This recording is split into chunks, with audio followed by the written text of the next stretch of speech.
Good morning, Guided family. This is Bo here. Just tying up a few of my branches on my pear tree.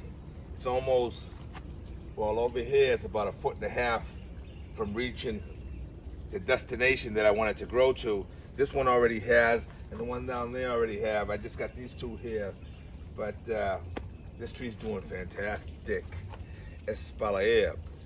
I want to show you my cucuzza squash to show you how far it has gotten so far here. It's already reached the top of the trellis and it's running up there. It's looking really nice. It's also starting to put on some fruit. So let's take a look at it.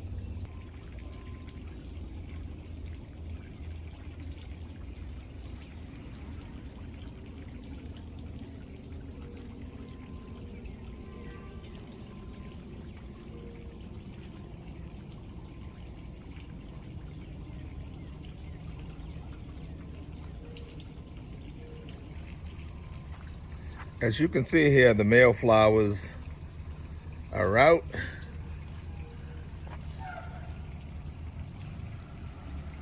A lot of male flowers developing all over the place. But here on this branch here, you can see, get close up on it. Right here, you can see this is a female flower right here with this little cucuzza on it. So it won't be long, this cucuzza squash will start getting very long. And then over here, we have another one right there. I've looked around, I haven't seen any more yet, but it's just starting. This will have plenty of cucuzza squash pretty soon. Over here on this side of the trellis is looking very pretty. We have the tomatoes wrapping around the trellis here, and we also have the rattlesnake pole beans growing up here, trellising up. This one right here has already reached the top. Half of them are like halfway up, so they're looking good. And they're starting to already put out their little flowering buds there, and there'll be beans on there in no time. Over here in these containers, I'm growing taro root. So hopefully they're looking really good. So hopefully at the end of the season, these taro roots, they take almost a year, like 10 months or so to grow out, and even longer in some situations. So we're gonna see at the end of the season when they die back, and I tip them over and see if we have any roots in there that I can harvest to eat, okay?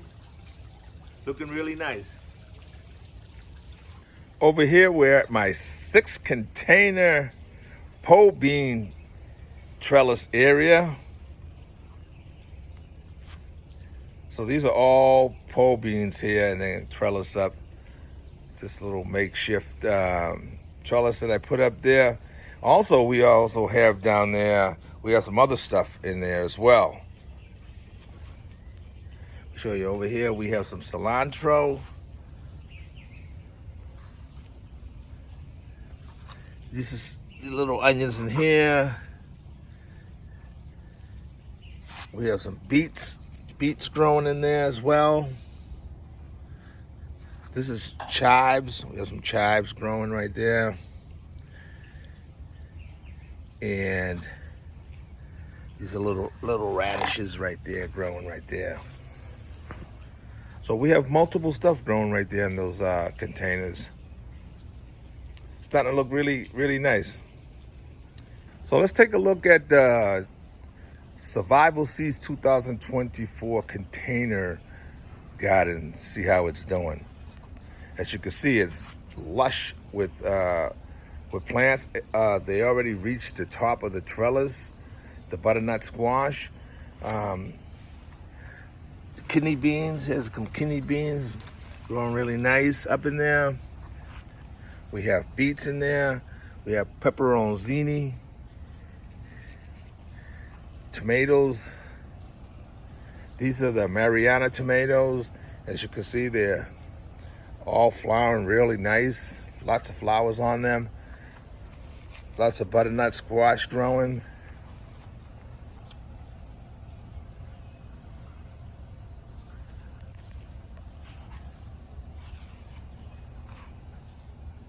We have some onions in there. More beets over here and more tomatoes over there. So yeah, the survival seeds container is doing fantastic. Now let's take a walk back here and see how the tomatoes are doing. This tomato row over here.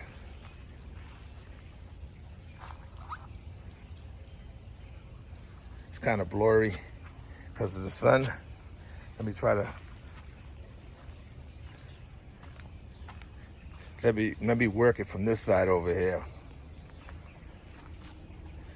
Okay, over here you can see the tomatoes are doing fantastic in the containers. These are the big cherry tomatoes, growing really nice. Then down here in this row here we have just like 5 or 6 different varieties of tomatoes. Got beans growing up this pole. Eggplants coming along nice. Bell peppers are doing fantastic. Growing really nice. Then over here we have cucumbers and round zucchinis growing.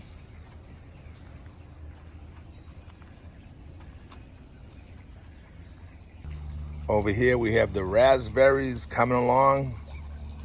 Gonna be a nice harvest of raspberries come fall. And just above it, we have figs, and the figs, with all the new growth that they have had over the the season, there's little figs all over it.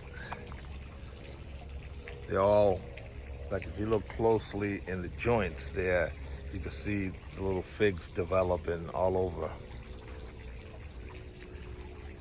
And all the plants is like that.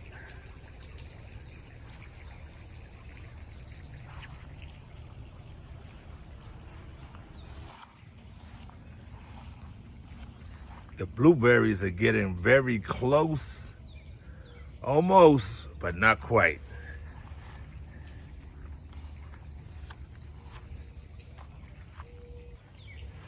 I want to walk you over to the cusha squash trellis, show you how they're coming along.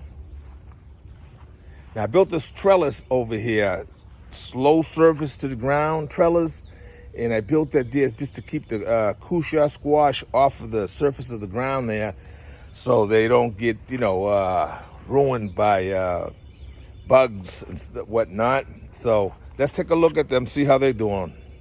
All right, as you can see here, the cusha squash are looking really nice. Nice coloration on them, big leaves. The stalks coming up, really decent. So, and they've reached just about, well, some of them have reached just the top. Right here, you can see this tendril right here. This tendril has reached the top of the trellis there, so it'll start wrapping around there real shortly. And the cusha squash could start wrapping up there and grow. So we'll keep an eye on those and we'll keep you posted on them. I do have to get on some of those recipes there and figure out how to cook this, just make something with these rhubarb. There's some rhubarb pie. I gotta get with it and find out how to do it, because these rhubarbs are looking sweet. Look at them. These are over 15 inches long. I harvested a row of potatoes yesterday, but as you can see, there's plenty more to harvest coming soon. I just harvested that first row because I wanted to see how the potatoes are doing, and I was very satisfied with it. They're looking good. My carrots are gonna be mediocre. I could have done a lot better job there amending the soil over here. Now the soil is, I ran it through a sifter, so the soil is very, very soft, but I could have added more organic matter to this soil and fertilized it a lot better, and I probably would have ended up with better carrots. But live and learn. As you can see here, let me just pull out one of these little guys here. As you can see, they're very tiny carrots, but nevertheless, they're carrots. But I'm not harvesting these anytime soon. I'm gonna be hitting them up with some liquid fertilizer and just let them grow to the end of the season and see what we end up with. So there's still, you know, plenty of time for them to put on a little bit more size to them. Over here you can see these are catawba grapes, and growing a lot. I'm having them quite a few little bundles here and there of catawba grapes, but we'll see if I end up with any. I am going to put a netting over these here because I'm want to enjoy these grapes. These birds are relentless. Over here we have some blackberries growing. As you can see, the blackberries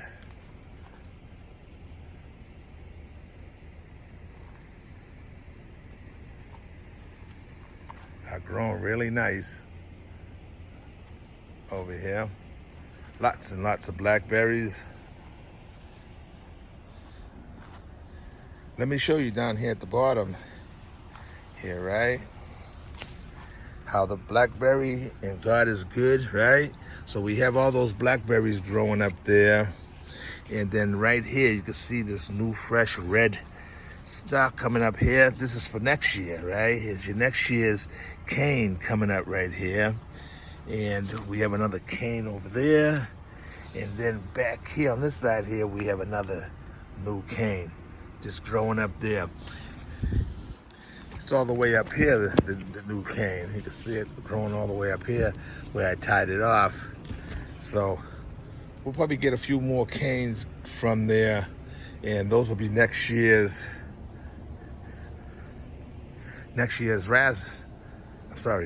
blackberries, which the raspberry as well does the same thing. I gotta kill off those little roly-polies. Anything I plant in here, there's so many of them in there that if I plant, the tomatoes doing fine there, but I put what I had in there. I had some calabaza plants growing in there, and as soon as they started growing a little bit, they would just fall over because I think those roly-polies are just attacking them. I noticed that my ginger is popping up. You can see right there, old ginger popping up right there, ginger there, and over there. They're coming up all over the place. I'm telling you, I don't mind things not making it, because that's the challenges of gardening. You have to defeat what's attacking you. So in this case, I think it's a roly-poly, so I'm gonna figure out how to deal with them for next season. I'm also gonna, on my list, I have the squirrels to deal with. I never bother with the birds. The birds, I just love them. They're a creature of the heavens, and birds get their share and we get our share. But the squirrels, on the other hand, they are super destructive. Not only do they go up your trees there, they could have peaches or whatever fruits on the ground, and they would still climb up the tree and ruin your harvest. They'll take bites out of stuff. So squirrels are on another different level of to be dealt with. You know what I mean? I'm gonna deal with them. I'm gonna have the traps out, and I'm gonna do other perimeter stakes around my fruit trees and put some netting around them that way. So if they try to go up there, they're gonna get tangled up, and they're gonna end up being some squirrel gumbo for real. My chickens love squirrel gumbo. You know, the bull might have to try some of that squirrel gumbo as well. So anyway, I'm gonna go ahead and leave it here. You all take care. Much love and respect as always. Take care.